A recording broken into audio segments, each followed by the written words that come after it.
Tenemos como invitado especial aquí al licenciado Carlos Amarante Baret y también nos acompaña Pedro Guzmán Yuyi para interactuar sobre esta participación. Buenas tardes. Buenas tardes, Andy. ¿Cómo estás? Querido. Un placer. Pedro Guzmán Yuyi, un placer estar aquí con ustedes. A los amigos televidentes, un abrazo. Qué bueno que quitaron el soporífero, porque a esta hora ponerse a oír al presidente con todos esos datos fríos e insensibles, nos vamos a quedar todo dormidos acá. Vamos a analizar realmente los grados de certeza, de verdades, de mentiras y de manipulaciones que hubo en ese discurso presidencial. Porque la idea de venir por aquí hoy, Sandy y Pedro, es precisamente a hablar un poco de lo que sucedió en el día de ayer. Bueno, lo primero es que es cierto lo que ya está comentando mucha gente, de que ya casi nadie le hace caso a los discursos presidenciales, porque si tú los comparas año tras año, prácticamente repiten muchas promesas y muy pocas realizaciones. Y nosotros, desde el proyecto político Avancemos, hemos calificado este año que acaba de pasar y en sentido general esta gestión de gobierno del presidente Abinader y del PRM como una gestión caracterizada por la incompetencia, por la irresponsabilidad en el cumplimiento de tantas promesas que se han quedado en el papel. Nosotros entendemos que el presidente tiene pocos logros que mostrar. Naturalmente, eso no quiere decir que no haya hecho nada en 4 años y medio, porque es el gobierno que ha manejado más dinero en la historia de la República. Algo habrán hecho. Sin embargo, y quiero comenzar por ahí, el presidente, durante su rendición de cuentas, se le olvidó informarle al país en qué se han invertido los 26.000 millones de dólares netos que ha tomado prestado este gobierno. El gobierno ha tomado prestado mucho más de 30.000 millones, pero hay préstamos que cubren otro préstamo, pero neto que le ha entrado a las arcas al gobierno. Son 26.000 millones de dólares.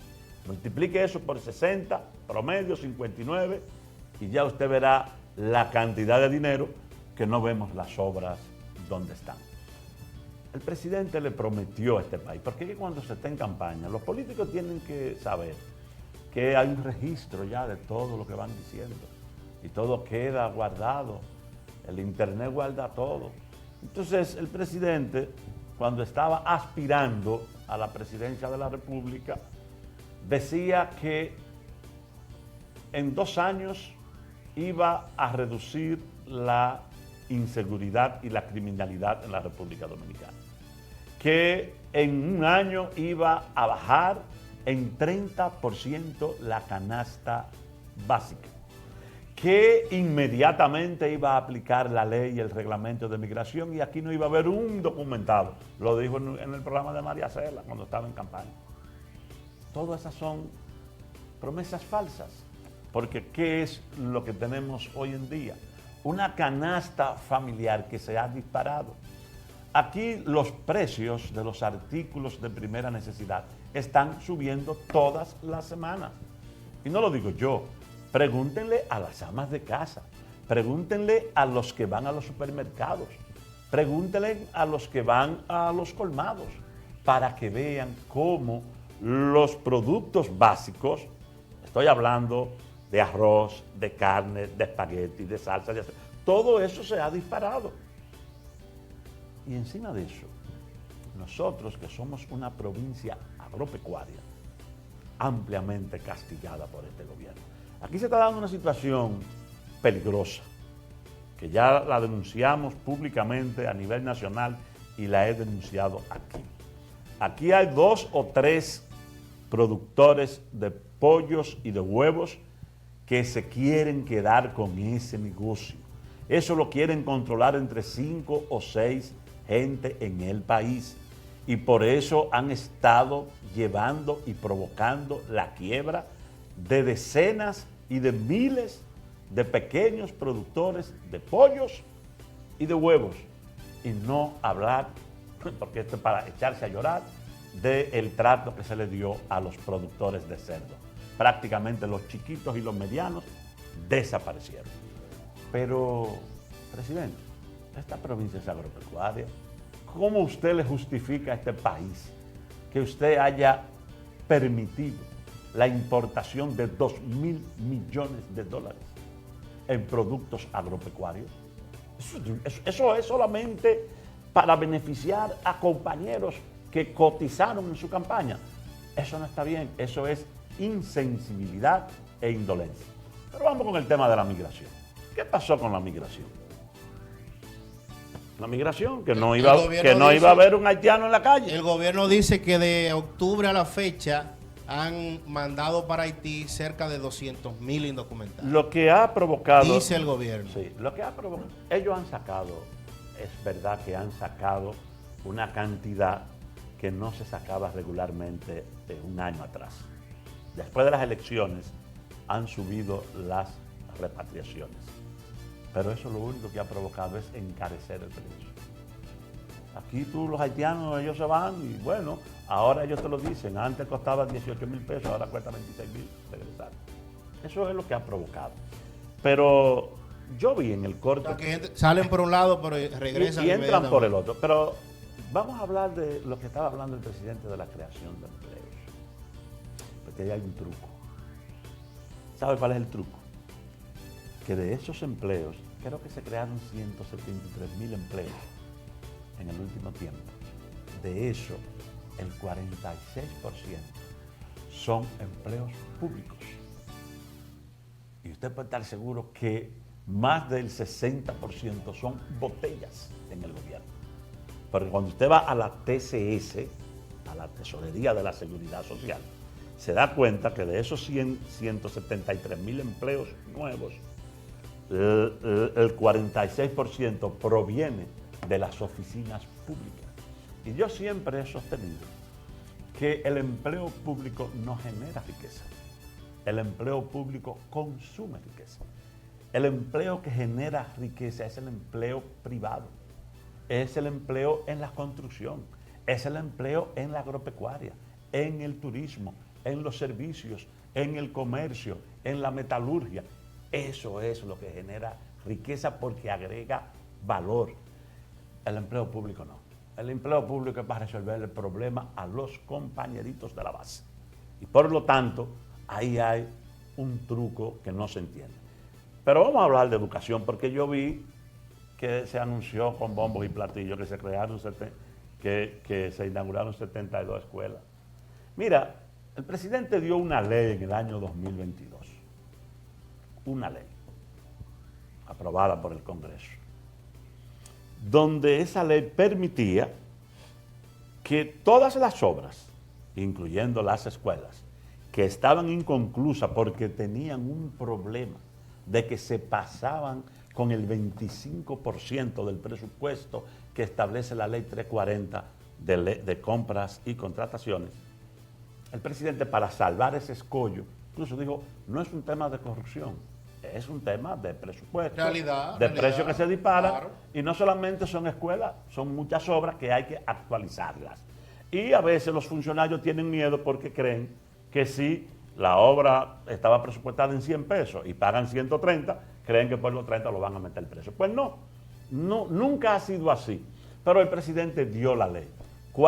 Habían 300 planteles esperando por esa ley. Bueno, el presidente dijo que 72. Escuelas abandonadas. ¿Tú sabes cuántas escuelas, modestia aparte, cuántas escuelas entregó mi gestión? Porque yo le di con topa a esas escuelas. Más de 700 escuelas y más de 15.000 aulas en nuestra gestión. Y yo le pregunto al presidente, ¿y dónde están las estancias infantiles, presidente? que se estaban construyendo para las madres pobres de este país. Usted no habló de una sola estancia infantil. Pero, presidente, usted dispuso el Banco Central, porque esto son cosas del Banco Central, pero evidentemente que se consultan con el presidente. El año pasado, 35.000 millones de pesos para bajar la tasa de hipotecas, los intereses para construir viviendas. Fue específicamente para eso que el Banco Central dispuso mediante resolución liberar 35.000 millones de pesos del encaje legal para abaratar las tasas y que la gente pueda accesar a un préstamo hipotecario y poder tener su casa o su apartamento.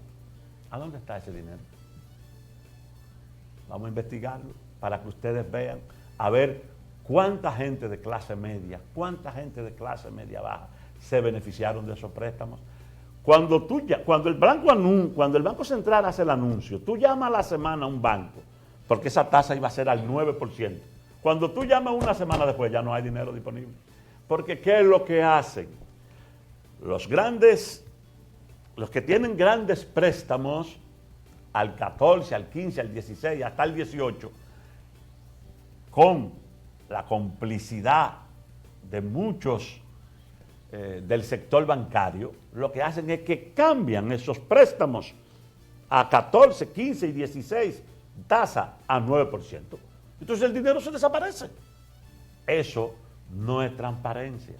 Si eso se investiga, la Superintendencia de Bancos posiblemente tendría que sancionar a algunos bancos del país y evidentemente de que aquí hay gente en los directorios centrales de los bancos que le facilitan a sus amigos empresarios que tienen préstamos por cientos y por miles de millones, les facilitan ese rejuego. Por eso tú vas a buscar a la Asociación Mocana un préstamo para una casita al 9% y dicen no hay, es al 14 o al 15 o al 13, no hay. Entonces, vamos. Aquí realmente lo que estamos es ante un gobierno que ha mostrado mucha incompetencia en el ejercicio gubernamental. Y con respecto a la salud, este es un gobierno incumplidor, porque no lo digo yo, soy un político opositor, no lo digo yo, lo dijo en una carta pastoral la Conferencia del Episcopado Dominicano, todos los obispos del país. Ahora, el lunes salió la carta, el martes. ¿Qué dijo la Iglesia Católica? Que los hospitales están en abandono, que no hay cama, que no hay sábana, que no hay medicamentos y la infraestructura bastante deteriorada.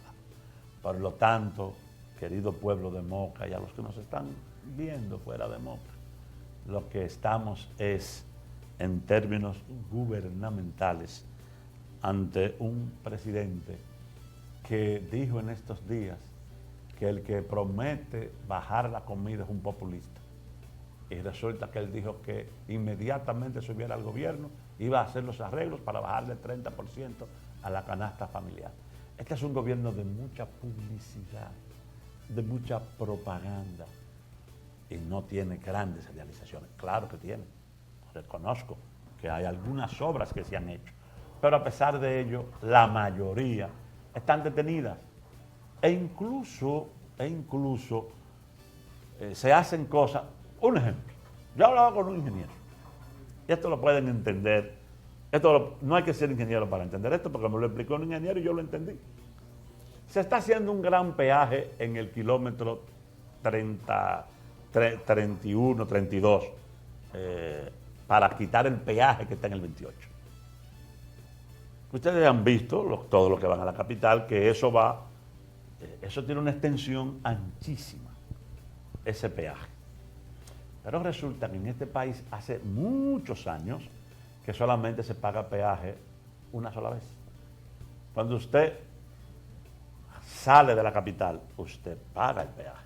Pero cuando usted entra a la capital, usted no paga peaje. Va a seguir siendo así. Por lo tanto, ¿para qué hay que hacer dos peajes? Uno para que tú tengas que pagar, ese es el correcto, y el otro peaje simplemente para tú pasar. ¿Tú sabes para qué se hace eso? Para que la obra suba de precio. Y así se malgasta el dinero de los dominicanos y las dominicanas. Por lo tanto, yo puedo decirte en pocas palabras que estamos ante un gobierno incumplidor e incompetente, que habiendo manejado dinero como nunca ha manejado gobierno alguno, no tiene esas grandes realizaciones que mostrar. Y el empleo público creciendo. Yo recuerdo cómo nos decían cuando estábamos en el gobierno que teníamos demasiados empleados en el gobierno. Bueno, pues resulta que ha publicado una fundación que le da seguimiento a los temas económicos gubernamentales, que la media es que todos los días se nombran 97 empleados públicos. Todos los días 97. Y crece el empleo público. Vamos camino a los 800,000 empleados públicos. Y en realidad usted criticó todo eso para entonces usted ahora estarlo reproduciendo al por mayor y al detalle. Vale, uno... Gracias por permitirme haber hecho esta intervención tan escuchando, ya, muy bien. Gracias. Toda esa narrativa que tú planteas. Y uno dice, bueno, tú estás convencido de que eso es así que tú estás planteando, ¿verdad? Son datos, son hechos. ¿Y qué pasa que la sociedad no les reacciona favorable a ese discurso? Bueno, porque evidentemente hay una luna de miel que se vivió con este gobierno y que esa luna de miel terminó. ¿Sabes cuándo? Cuando este gobierno, que quiere más dinero, que anda buscando, por cierto, me decía un empresario local recientemente que todas las instituciones que tienen que ver con el sector industrial, comercial, están puestas para los comerciantes, para los empresarios, para exprimirle y haciéndole prácticamente la vida imposible. ¿Sabe por qué? Porque no pudieron pasar la reforma fiscal. Esa reforma, que no es fiscal, la reforma tributaria, ese impuestazo que se quería poner aquí y que el gobierno se echó para atrás, fue el punto de inflexión. Ahí comenzó la caída de la popularidad del Partido Revolucionario Moderno y del gobierno. Tú me dirás, porque hay encuestas que dicen que no, que el gobierno está muy bien, que los candidatos... Ya no sabemos ese truco, porque ese truco fue el que se usó durante todo el 2020-2024 para aprovechar una oposición débil, una oposición que no hizo oposición, porque ni hizo oposición el PLD, ni hizo oposición la Fuerza del Pueblo. Ahora hay otros actores e incluso estos partidos están tratando de hacer oposición. Ya veremos, porque el país necesita de actores políticos que le defiendan, que le reclamen y que evidentemente las cosas no se le vayan, el gobierno no se vaya de rosita, como dicen los españoles. Pero mira los apagones. Yo no sé si la gente cuando le dan esos apagones, si la gente está conforme con el gobierno. Los apagones Marrancini. Para la realidad esos no son de Marrancini. Bueno, él es el que dirige eso ahora. Esos son del presidente. Pero son de él. Son del presidente. Son de Marrancini y el culpable es Abinader. Porque al final el presidente, vamos, para lo bueno y para lo malo, el presidente es el que carga con... Vale, y ustedes no creen, eso es una percepción que yo tengo. ¿Ustedes no creen que es que la oposición está anclado a un pasado que no lo deja despegar? Bueno, yo en realidad no... Pero cuando tú te pones a ver la gente que van por el grupo de Leonel, los que van por el PLD y los que van por ustedes, son la misma gente que han estado en las palestras públicas desde hace 25 años. Sí, pero sin embargo... Tú ves que Juan Ariel estaba anoche en el programa con María Celia, hasta un cumpleaños lo hicieron. Sí, ay, que cumpleaños, ay, que cumpleaños. Bueno, Tú ves que el hijo de Lionel se coge para el carnaval vegano. que por cierto, el PLD no lo usó a Juan Ariel esta vez. Pero parece ser esa presencia que él está por sacar la cabeza. Entonces yo lo que digo es que yo creo que también la oposición, por ejemplo, en el caso, yo lo estoy viendo por Ecuador. Estoy de acuerdo contigo. Correa decidió pasar a Luisa González. Y esa mujer después de ser presidenta, si no pasa algo. Pero Correa fue capaz de ceder el paso y entró con una novedad. Sí, yo creo que la oposición real, porque yo tengo mis sospechas de que habrá gente en la oposición que se arreglarán con el gobierno. Pero eso lo vamos a ver más adelante. Pero la verdadera oposición tendrá que ponerse de acuerdo.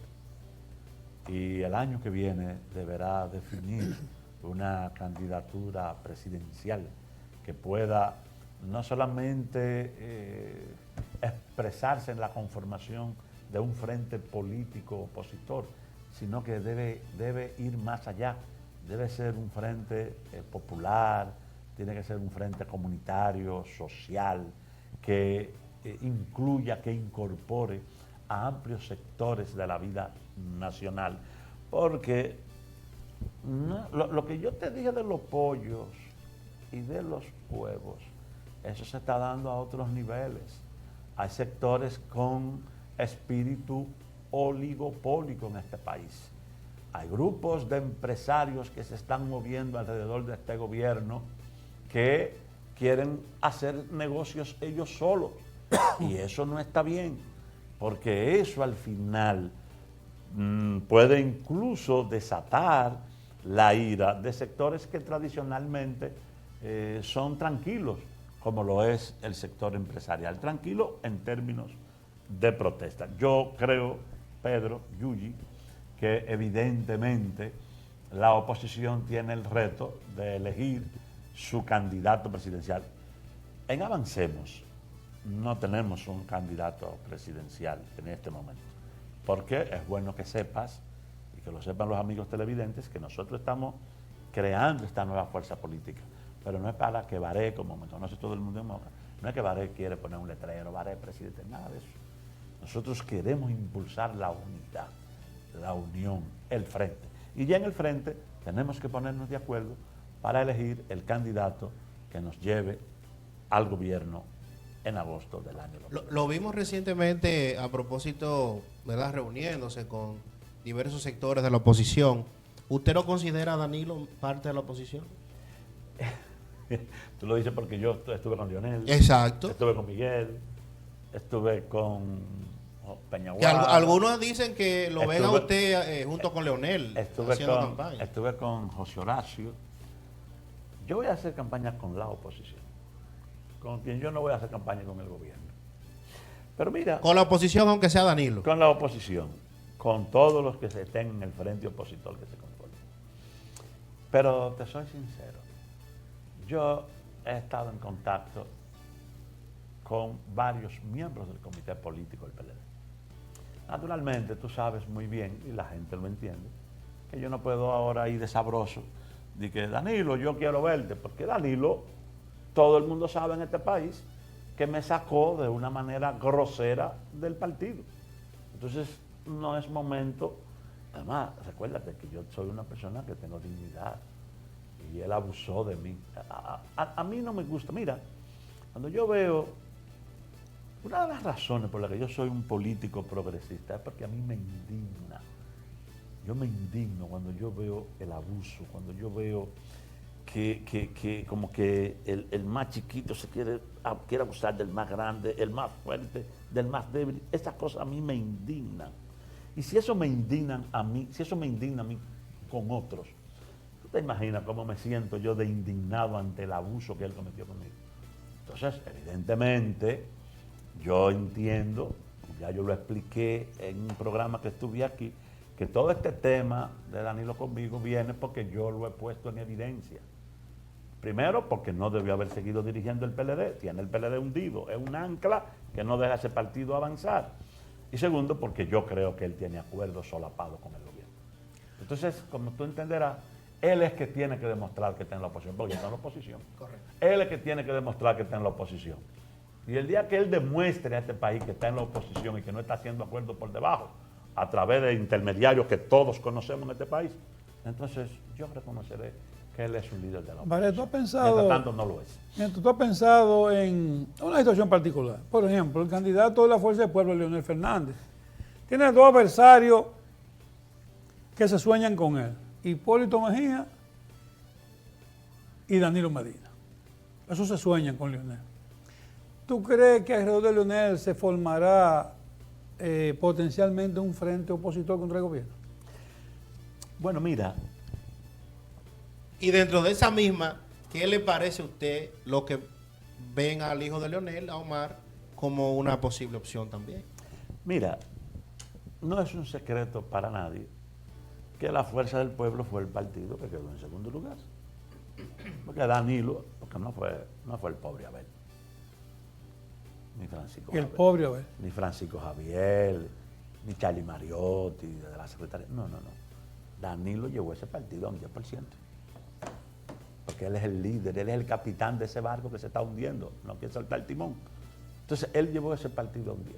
Es un partido tercerón y no va a salir del tercer lugar. Incluso va camino. Mira, Un tercer lugar que puede ser decisivo para hacer pelear la oposición. Voy a decir algo pero no voy a decir nombre.